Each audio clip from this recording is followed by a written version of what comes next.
हिमालय के इस अनकहे कोने में, जहां हवा सदियों की कहानी सुनाती है और पहाड़ों की खामोशी भी किसी रहस्य की तरह गूंजती है, वहीं खड़ा है एक ऐसा पर्वत जिसे प्रकृति ने स्वयं ओम का रूप दिया है।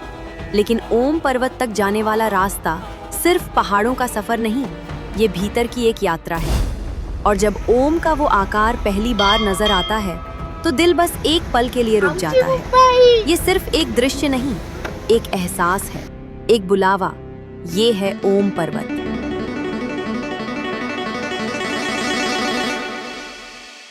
वहां का लोकल नाश्ता करने के बाद हम पहले ओम पर्वत की तरफ निकल पड़े।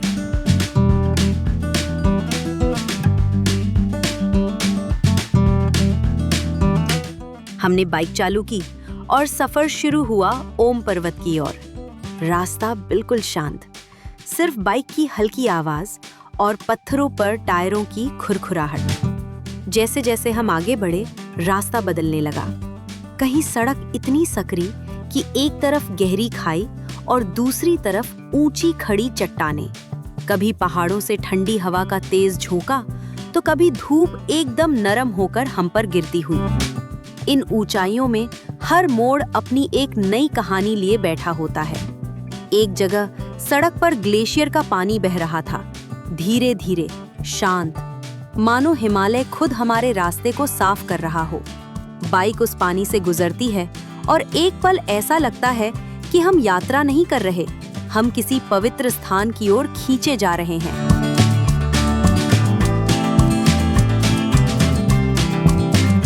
रास्ता इतना रॉ और एडवेंचर से भरा था कि 2-3 जगह मुझे बाइक से उतरकर पैदल चलना पड़ा। हिमालय कभी-कभी ऐसे ही टेस्ट लेता है।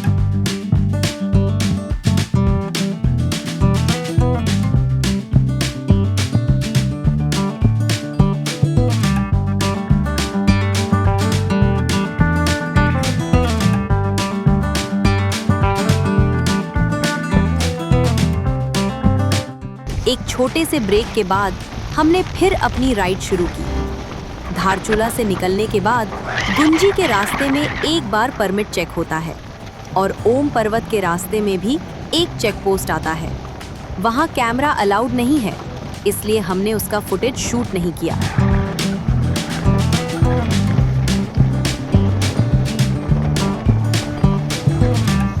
ओम पर्वत तक का ये लगभग 20 किलोमीटर पूरा का पूरा ऑफ रोड था, रफ भी और अपने रॉ सौंदर्य में बेहद खास भी। कोई संगीत नहीं, कोई शब्द नहीं, सिर्फ एक गहरी खामोशी, और हम कुछ सेकंड के लिए बिल्कुल स्पीचलेस हो जाते हैं।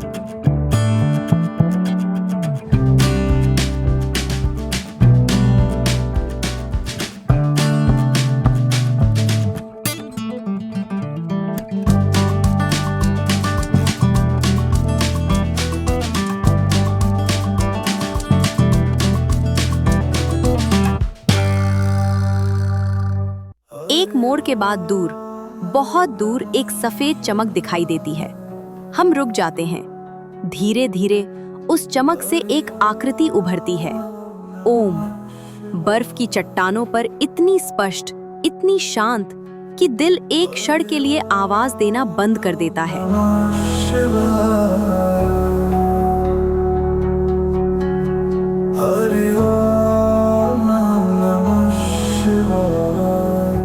इतना शांत, इतना ब्राइट कि आंखों में आंसू लगभग आ जाए। हम बस बैठ गए कुछ देर, बिना कुछ बोले। कुछ सीन कैप्चर नहीं होते, सिर्फ फील होते हैं। ये उन्हीं में से एक था। और जब आप खुद वहां जाकर खड़े होते हैं तो एक वाइब्रेशन सा महसूस होता है जो शब्दों में समझ ही नहीं आता। और फिर हम व्यू पॉइंट पहुंच जाते हैं, सामने ओम पर्वत अपने संपूर्ण रूप में। हरि ओम नमः शिवाय, हरि ओम नमः शिवाय। ओम पर्वत से आगे लगभग 12 किलोमीटर पर लिपू लेक का क्षेत्र आता है, जहां दूर से कैलाश मानसरोवर के दर्शन होते हैं। लेकिन तभी जब मौसम बिल्कुल क्लियर हो और अगर परिस्थितियां ठीक हों तो मिलिट्री परमिशन देती है वो भी वहाँ की लोकल 4 व्हील में ही आगे जा सकते हैं। मैं और भावेश नहीं गए क्योंकि हमारी ख्वाहिश उसके पास जाकर उसकी एनर्जी को पूरी तरह फील करने की है। दूर से एक झलक लेकर लौट आना शायद हमारे लिए काफी नहीं था।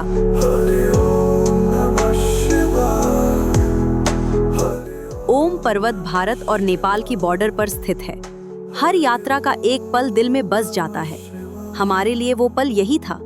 तब कई सारे सवाल थे, ये कैसे हुआ होगा, कब हुआ होगा, पर आज तक उसका राज किसी को नहीं पता।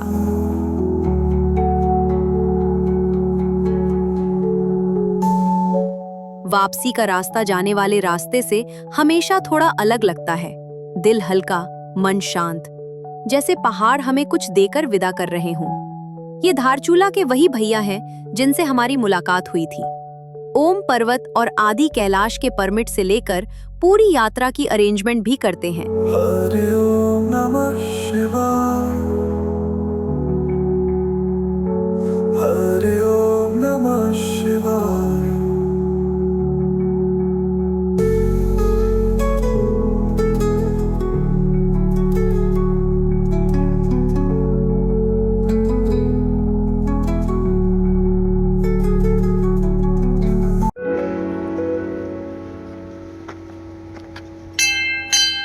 रास्ते में एक छोटा सा मंदिर आता है, काली माता का प्राचीन मंदिर। चारों तरफ बिल्कुल खामोशी और हमने वही घंटी बजाई।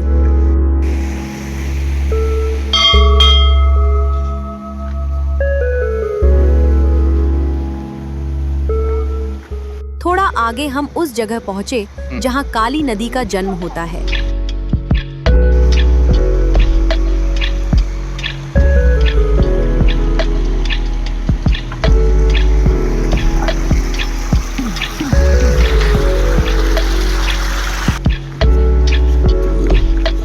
मंदिर काफी खूबसूरत और आकर्षित था।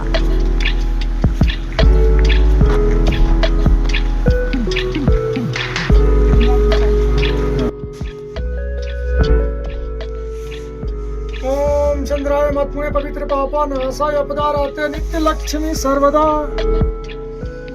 ओम चंद्राय मत्मय पवित्र यहीं से काली नदी का प्रवाह शुरू होता है। ये वही पवित्र कुंड है। अच्छा, यहाँ पे है। हाँ, यहाँ पर ऊपर है और सामने इस बगल में नाग पर्वत है। अच्छा, और ये काली माँ का मंदिर है। यहाँ से 100 मीटर के बाद हरियाली बंद हो जाता है। ये काली माँ सुख शांति और हरियाली के लिए मानी जाती है। इनका जहाँ तक स्थान है यहीं तक हरियाली रहता है और काली नदी का आगमन स्थल इनके चरणों से है। इसलिए काली नदी इनका नाम रख दिया गया क्योंकि ये काली माँ का मंदिर के नीचे से निकल रही है और इस जगह का काला पानी नाम रखा। नदी का उद्गम स्थान ही यहाँ यही है, यही से। हाँ, और ये पिथौरागढ़ के नीचे तक जाती है तो काली नदी रहती है, उसके नीचे जाकर के सरदा नदी हो जाती है। सरदा नदी जी। और 6 महीना इंडिया में चलती है और 6 महीना ये नेपाल में चलती है।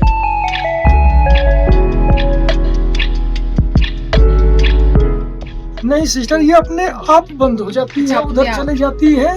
यहाँ से 200 मीटर इधर नेपाल है और इस पहाड़ी के पीछे नेपाल है।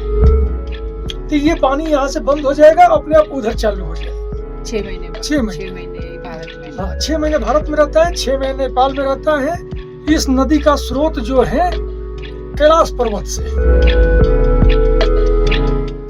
इसलिए यहाँ के लोग जो है इस नदी का में काली नदी में अपना अस्थियां भी विसर्जित करते हैं। अच्छा। पवित्र मानी जाती है ये नदी, यहाँ के लिए पवित्र मानी जाती है जैसे नीचे गंगा मानी जाती है। तो यहाँ के लोग इसमें अपना जी इस में करते हैं। हाँ, ऐसे यहाँ पर अपने काली नदी में विसर्जित करते हैं। दर्शन करने के बाद वही मिलिट्री की एक छोटी सी कैंटीन दिखाई दी जिस पर मुंबई चौपाटी लिखा था। उस पल मेरे चेहरे पर जो मुस्कान आई, सच बताऊं तो वड़ा पाव और चाय का स्वाद बिल्कुल मुंबई जैसा ही था।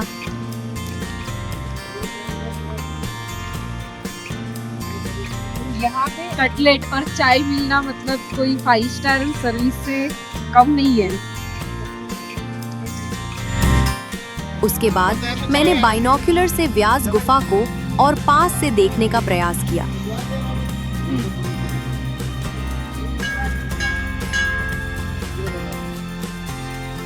हाँ, ये दिखाई दे रहा है।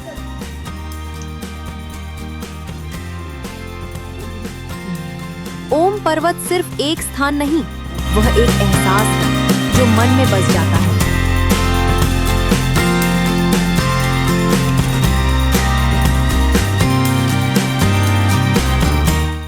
वापसी पर बस यही महसूस हो रहा था कि आज का दिन अलग था।